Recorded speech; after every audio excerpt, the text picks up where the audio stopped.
James and the Giant Peach, Chapter 25. Thank you, Charlotte and her mother, Julianne.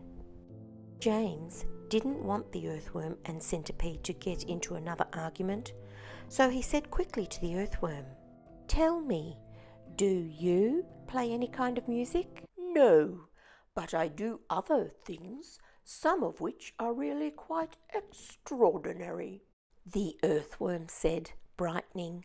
"Such as what?" asked James. "Well," the earthworm said, "next time you stand in a field or in a garden and look around you, then just remember this, that every grain of soil upon the surface of the land, every tiny little bit of soil that you can see, has actually passed through the body of an earthworm during the last few years. Isn't that wonderful?"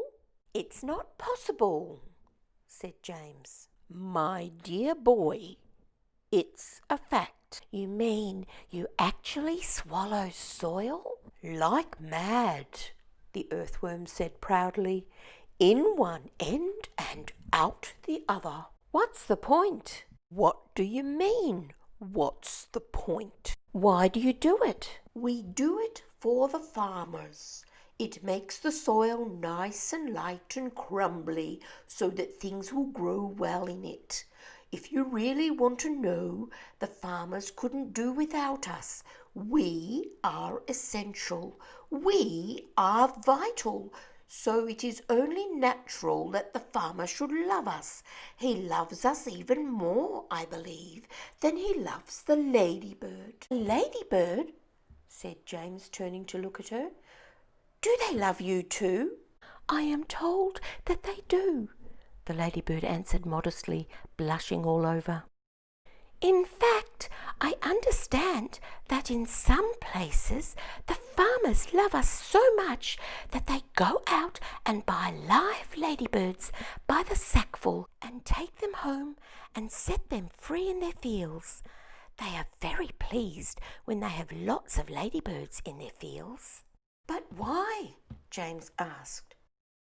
"Because we are gobbling up all the nasty little insects that are gobbling up all the farmers' crops. It helps enormously, and we ourselves don't charge a penny for our services." "I think you're wonderful," James told her. "Can I ask you one special question?" "Please do." "Well, is it really true that I can tell how old a ladybird is by counting her spots?" "Oh, no, that's just a children's story," the ladybird said. "We never change our spots. Some of us, of course, are born with more spots than others, but we never change them. The number of spots that a ladybird has is simply a way of showing which branch of the family she belongs to. I, for example, as you can see for yourself, are a 9-spotted ladybird. I am very lucky. It is a fine thing to be." "It is indeed," said James, gazing at the beautiful scarlet shell with the 9 black spots on it. "On the other hand," the ladybird went on, "some of my less fortunate relatives have no more than 2 spots altogether on their shells. Can you imagine that? They are called 2-spotted ladybirds, and very common and ill-mannered they are, I regret to say. And then, of course, you have the 5-spotted ladybirds as well.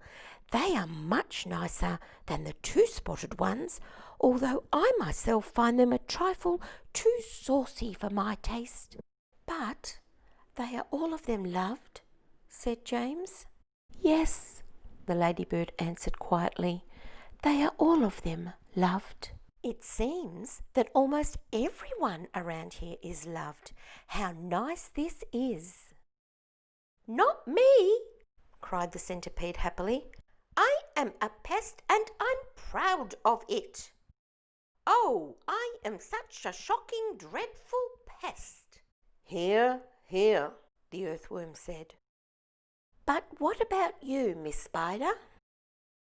Alas, no. Miss Spider answered, sighing long and loud. I am not loved at all, and yet I do nothing but good. All day long I catch flies and mosquitoes in my webs. I am a decent person. I know you are, said James. It is very unfair the way we spiders are treated, Miss Spider went on.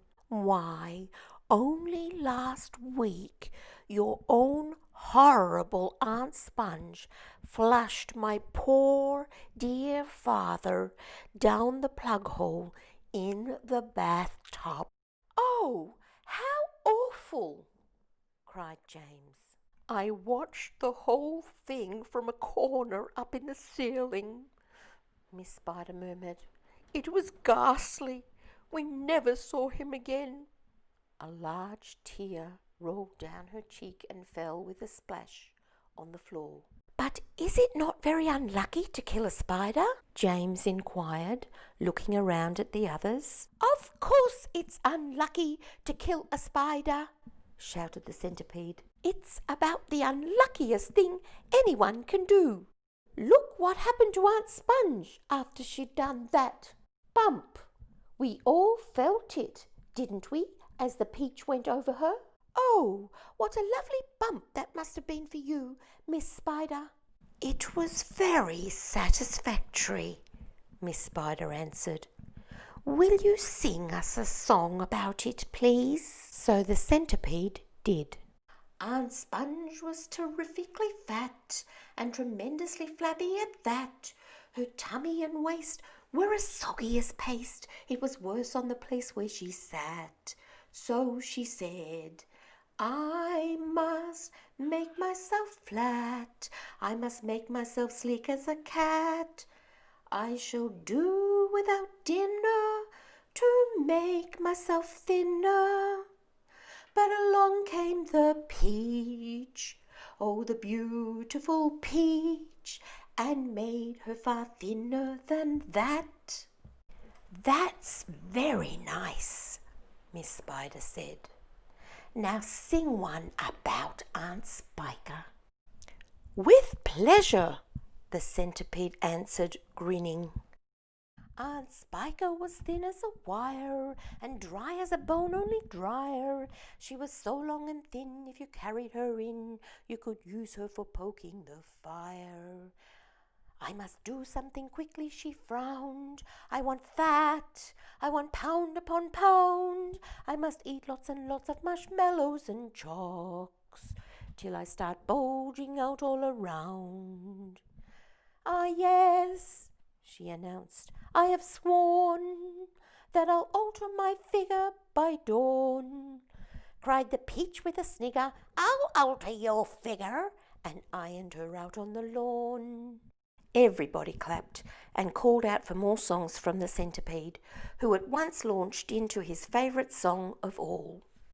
Once upon a time, when pigs were swine, and monkeys chewed tobacco, and hens took snuff to make themselves tough, and the ducks said quack, quack, quack-o, and porcupines drank fiery wines, and goats ate tapioca, and old Mother Hubbard got stuck in the Look out, Centipede! Cried James. Look out!